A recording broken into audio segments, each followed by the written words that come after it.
बजाओ भैया। क्या बात है। आ रहा है ना? अच्छा हाँ एकदम। अरे यार ये खुशी मिल सकती है। चालू हो गया लाइव? हाँ चालू कर दिया है ना? चालू तो है।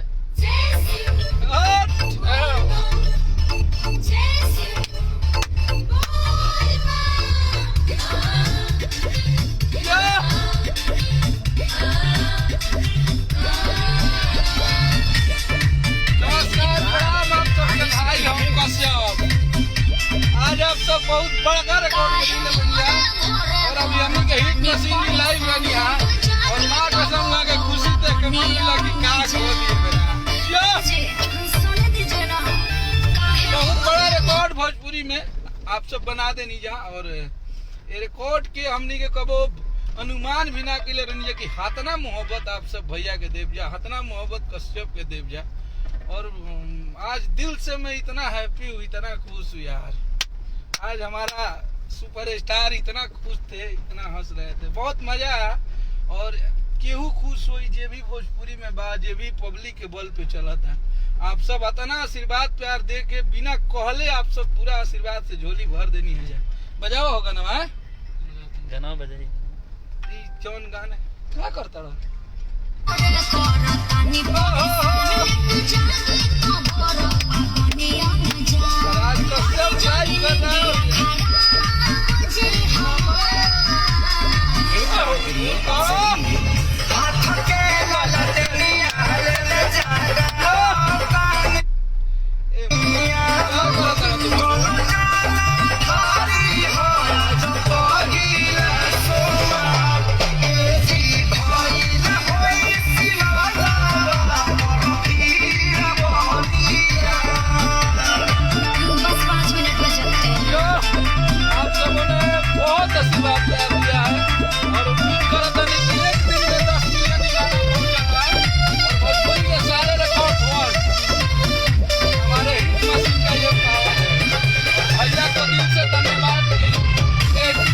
कश्यप लाइव कर रहा है।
इस गाने के म्यूजिक डायरेक्टर श्याम आकाश, मेरा छोटा भाई, जैसे भैया गोलू मोलू बोले, अब अगला नाम होनी के गोलुए मोलू रखे के पड़ी।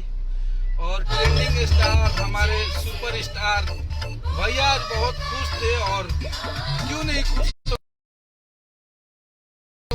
सब गाड़ी चला रहा है और लाइव है, देखिए आप लोग। बरसाती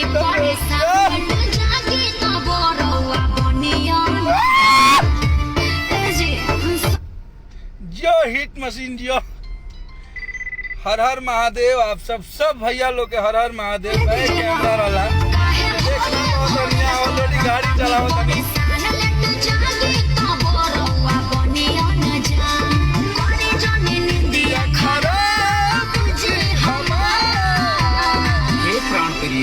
कोरोना के वैक्सीन ले जागा वो तानी धनिया चल धारी होरज पहिला सुमा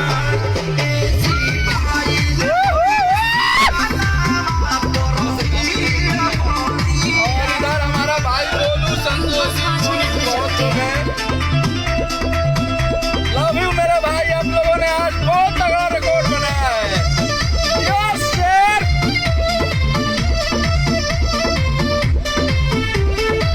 एकरा ले खुशी हमनी गाती भोजपुरी में और का हो सकेला। ये मैंने देर से देखा था कि उधर देर से को डांस बंद ना भइल होई। पतैया गंगा जलवा हमके जी से मांगब जी बात बुझा खातनी सब कुछ के ध्यान हो बुझौरी पाठ में भूल चूक जानी हो खे जानो। लव यू मेरे भाई। यो पकड़ के भागा रे मेरा शेर यो हाथ के ललटे मेरे तारी धनिया हो जल धारी हो पहिला सोमा जी भाई होई शिवाला पर भीड़ बनिया। लव यू मेरे भाई। सबको दिल से धन्यवाद। आप सबों ने बहुत बड़ा रिकॉर्ड आज अपने हिट मशीन के नाम लिख दिया इतिहास के पन्नों में एक और उम्मीद करो तानी कि कल कुछ और रुक रही गाना के गाने में बहुत ज्यादा आशीर्वाद चाहते हैं।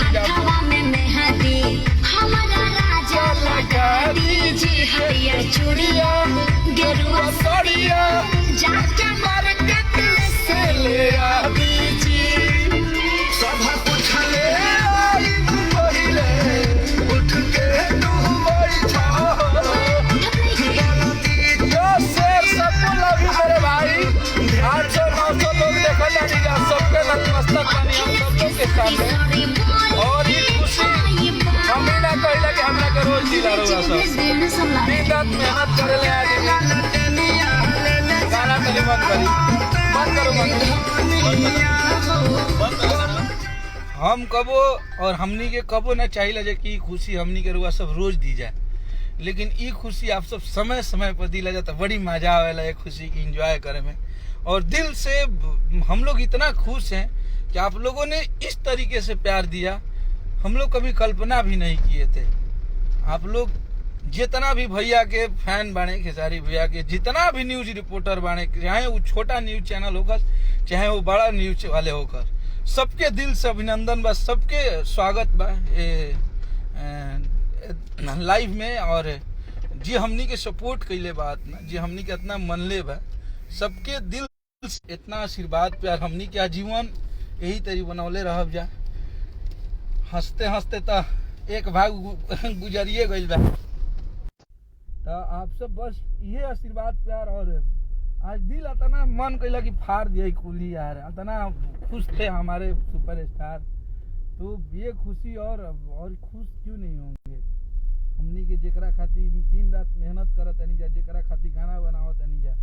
आज वहाँ सब के हुमच के प्यार आशीर्वाद मिलल बा तो काहे ना खुश रहब जा। हमनी के यही दिन देखे खातिर हम मेहनत करत तनी जा। तो आप लोगों ने आज बता दिया, आज दिखा दिया कि रिकॉर्ड और हिट मशीन हमारे ट्रेंडिंग स्टार खेसारी भैया को आप लोगों ने कितना प्यार किया, इतना प्यार दिया, इतना प्यार दिया कि हम लोग अपने शब्दों में उस चीज़ को बयां ही नहीं कर सकते हैं। हमनी के और हई प्यार कहाँ लोग देखी जा। आप सब गाड़ी चलावत कश्यप और सबसे बतियावत है, ये गोरवा सबके मोहब्बते है। चाहब कि एकर रफ्तार धीरे ना होके के चाही, एकर रफ्तार आप सब यही तरी उड़वले रही जा। और उम्मीद करत तनी कि ये गाना के आप सब जब आगाज हतना तगड़ा भइल बा तो अंजाम तक आप सब लेके जाइब जा और बहुत जल्द ही बहुत बड़ा रिकॉर्ड के तरफ गाना जाई। तो बस आप लोग आशीर्वाद प्यार बनौले रही जा हमनी पे, और हमनी के फिर मेहनत करब जब बहुत बड़ा बड़ा लेवल के लोकगीत भी बा, अभी हनुमानो गियर बा, तो सब आई धीरे धीरे।